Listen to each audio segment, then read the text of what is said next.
பேர் என்ன உங்களுடைய கணவரை நீங்கள் கடைசி பார்த்தீங்க, இப்போ பேசுனீங்க, அரெஸ்ட் பண்ணிட்டாங்கன்ற தகவலை உங்களுக்கு சொன்னாங்களா ப்ராப்பராக? இல்லை, என் பேர் ராணிங்க, மதியழகனோட ஒய்ஃப். நான் எங்கள் வீட்டுக்காரர் எப்போ வெள்ளிக்கிழமை காலையில் 4 மணிக்கு வந்தார். வந்துட்டு குளிச்சுட்டு காலையில் 6 மணிக்கு போனவர் தான். அதுக்கப்புறம் நான் இன்னும் பார்க்கல. அங்கே நடந்த கலவரத்தில் நானும் இருந்திருக்கேன். அங்கே நானும் தான் மாட்டிட்டேன். அங்கே மாட்டிட்டு என்னை அவங்க மயக்கத்தில் இருந்தனால தண்ணி தெளித்து எல்லாம் தெளிவானதுக்கப்புறம் எங்கள் அம்மா வீட்டில் வந்து கூட்டிகிட்டு வந்து விட்டுட்டாங்க. அவர்கிட்ட நான் இது சாயந்தரம் வரைக்கும் பேசிகிட்டு தான் இருந்தேன். சாயந்தரத்துக்கு மேலே என்னாச்சுன்னு தெரியல. அவரை வந்து கைது பண்ணிட்டேன்னு சொல்லிட்டு என் தங்கச்சி ஃபோன் பண்ணி சொல்லவும் நான் டிவி ஆன் பண்ணி பார்த்தோம். ஹெட்லைனில் மதியழகன் கைது செய்யப்பட்டார்னு சொல்லி ஹெட்லைனில் போடுறாங்க. அவர் எப்படி கைது பண்ணாங்க? அவர் கைது பண்ண வீடியோ போடவே இல்லை. அவர்கிட்ட கைது பண்ணிட்டோன்னு என்கிட்ட எதுவும் இன்ஃபார்ம் பண்ணலை, கையெழுத்து வாங்கலை. எப்படி நீங்கள் கைது பண்ணீங்க? என்கிட்ட ஒரு வார்த்தை கூட சொல்லலை. என்னோடய ஃபோன் நம்பர் காவல்துறைக்கிட்ட இருக்குது, ஏன் என்கிட்ட இன்ஃபார்ம் பண்ணலை? அதுக்கு முன்னாடி உங்கள் வீட்டுக்கு அவரை தேடி வந்தாங்களா? ஏதாவது சம்மன் மாதிரி ஏதாவது கொடுத்தாங்களா? இல்லை, எதுவுமே கொடுக்கல. அந்த மாதிரி யாருமே எதுவுமே எங்கள் வீட்டுக்கு உடம்பு என்ன அங்கே விழுந்ததில் எனக்கு காலில் அடி காயமாக இருக்குது. நானுமே ஹாஸ்பிட்டலில் நேற்று சாயந்தரம் தான் டிஸ்சார்ஜ் ஆகி வீட்டுக்கு வந்தேன். அம்மா வீட்டுக்குள்ள தான் இருந்தேன். 2 நாள் அம்மா வீட்டில் தான் இருக்கேன். அங்கே இருந்து யாருமே எதுவும் தகவல் பக்கத்தில் வந்து என்னோடய நம்பர்லாம் வாங்கிட்டு போயிருக்காங்க. ஆனால் எந்த ஒரு தகவலும் இது வரைக்கும் என்கிட்ட சொல்லலை. எங்கள் வீட்டுக்காரருக்கு என்ன ஆச்சுன்னு எனக்கு தெரியணும். அண்ணா வந்து பார்க்கணும், அவர் பேசுகிறத நாங்கள் கேட்கணுன்னு தான் என் ஃப்ரெண்ட்ஸு என் பசங்க 2 பேர்த்தையும் கூட்டிகிட்டு போயிருந்தேன். கூட்டிகிட்டு போயிட்டு பசங்க ஒரு இடத்துல நான் சேஃபாக நிற்க வச்சுட்டேன். நான் எல்லாம் ஃப்ரெண்ட்ஸுங்களோட நின்றுட்டு நல்லா ஜாலியாக ஆடி பாடி நல்லா டான்ஸ் ஆடிட்டு தான் அண்ணா வருவார், வெயிட் பண்ணி பார்த்துட்டு போகலான்னு சொல்லி வெயிட் பண்ணி அவ்வளோ கூட்டத்தில் வெயிட் பண்ணி தான் நின்னோம். அது வரைக்கும் நல்லா தாங்க போயிட்டு இருந்துச்சு. அண்ணா வர ஆரம்பித்தார். அங்கே வந்து பஸ்ஸு நின்னது தான். நின்ன உடனே செருப்பெலாம் தூக்கி போட யாராவது தொண்டர்களோ இல்லை ரசிகர்களோ செருப்பை தூக்கி போட மாட்டாங்க. செருப்பு தூக்கி போட்ட உடனே அவங்க கலவரத்தை ஸ்டார்ட் பண்ண ஆரம்பிச்சிட்டாங்க. மக்களை வந்து எல்லாத்தையும் தள்ளி விட ஆரம்பிச்சிட்டாங்க. தள்ளி விட்டு வேணும்னே கழுத்தை மிதிக்கிறாங்க. துண்டில் வச்சு கழுத்தை ஒரு குழந்தை, அம்மாவும் 2 குழந்தைங்க இறந்தாங்க. அவங்க வந்து கழுத்தை நெரிச்சு கொண்டிருக்காங்க. ஏன் இதெல்லாம் யாருமே எதுவும் கேட்கல? மக்கள் எவ்வளோ பேர் கரூர் மக்களுங்க எல்லாருமே எல்லாம் போட்டுட்டு தான் இருக்காங்க. இதுக்கு எல்லாம் யார் காரணம்னு எல்லாம் தெளிவாக சொல்லிட்டு தான் இருக்காங்க. அவங்கள ஏன் யாரும் கேள்வி கேட்க மாட்டேங்கிறீங்க? எங்கள் வீட்டுக்காரர் மட்டும் நீங்கள் எப்படி கைது பண்ணீங்க? அதுக்கு எனக்கு பதில் சொல்லணும். காவல்துறைக்கு எனக்கு பதில் சொல்லணும். கவர்மெண்ட்டும் காவல்துறை எனக்கு பதில் சொல்லணும். அதுக்கப்புறம் நீங்கள் அவரை பார்க்கவே இல்லை? அன்றைக்கி இந்த இன்சிடென்ட்டுக்கு அப்புறம் அவர் நீங்கள் இல்லை, பார்க்கல. நான் ஃபோன் பண்ணிட்டு தான் இருக்கேன், பேசிகிட்டு இருக்கேன். காவல்துறை என்ன கேட்டாலும் நான் அவங்களுக்கு சப்போர்ட் பண்ணுறேன். அவங்க என்ன கேட்குறாங்களோ, அவங்க என்ன சொல்கிறாங்களோ அதுக்கெல்லாம் நான் சப்போர்ட் பண்ணுறேன். எங்கள் வீட்டுக்காரர் அந்த மாதிரி ஏமாத்திரம் கிடையாது, ஒளிவ அந்த மாதிரி காரியற்றும் கிடையாது. எல்லாத்துக்குமே அவர் சப்போர்ட் பண்ணுவார். ஆமாம், இவ்வளோலாம் சொல்லியிருக்கார். நான் வந்து அவங்க என்ன கேட்குறாங்களோ அதுக்கெல்லாம் நான் சப்போர்ட் பண்ணுறேன்.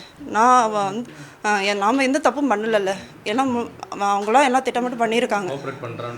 ஆமாம், நாங்கள் பண்ணுறோம். கவர்மெண்ட் என்ன சொல்லுதோ, காவல்துறை என்ன சொல்கிறாங்களோ அதுக்கெல்லாம் நாங்கள் சப்போர்ட் பண்ணுறோம். நானும் எங்கள் வீட்டுக்காரர் சப்போர்ட் பண்ணுறோம். அவருக்கு என்ன ஆச்சுன்னு மட்டும் எனக்கு தெரியணும். இல்லை, எதுவுமே எனக்கு தெரியல. தயவு செஞ்சு அவருக்கு என்ன ஆச்சுன்னு மட்டும் எனக்கு சொல்லுங்கள். இவங்க வந்து எல்லாமே திட்டமிட்டு பண்ணிட்டாங்க. முழுக்க இது 2 பேர் காரணங்க. ஒன்று செந்தில் பாலாஜி, இன்னொன்று ஸ்டாலின் அங்கிள். இவங்க 2 பேரும் வந்து திட்டமிட்டு அவங்க வந்து ரவுடி பசங்களை உள்ளே விட்டுட்டாங்க. உள்ளே விட்டுட்டு ஸ்ப்ரே அடிச்சிருக்காங்க. மயக்கம் வரத்துக்கு ஸ்ப்ரே அடிச்சிருக்காங்க. ஸ்ப்ரே அடிச்சு எல்லாம் மயக்கம் போட்டு ஒவ்வொருத்தராக விழுக ஆரம்பிச்சிட்டாங்க.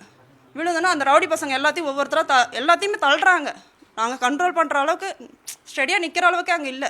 எல்லாத்தையுமே தள்ளுறாங்க. நாங்கள்லாம் ஒரு 10 பேர் அந்த ஒரு குழி இருக்குது அந்த தெருவில் ஸ்டார்டிங்லேயே, அந்த குழிகளை தள்ளிட்டாங்க. எங்களெல்லாம் விழுந்தோம். கொத்தோடு அப்படியே சாயிறாங்க, வேணுன்னே சாயிறாங்க. கழுத்தில் வச்சு கால் வச்சு மிதிக்கிறாங்க.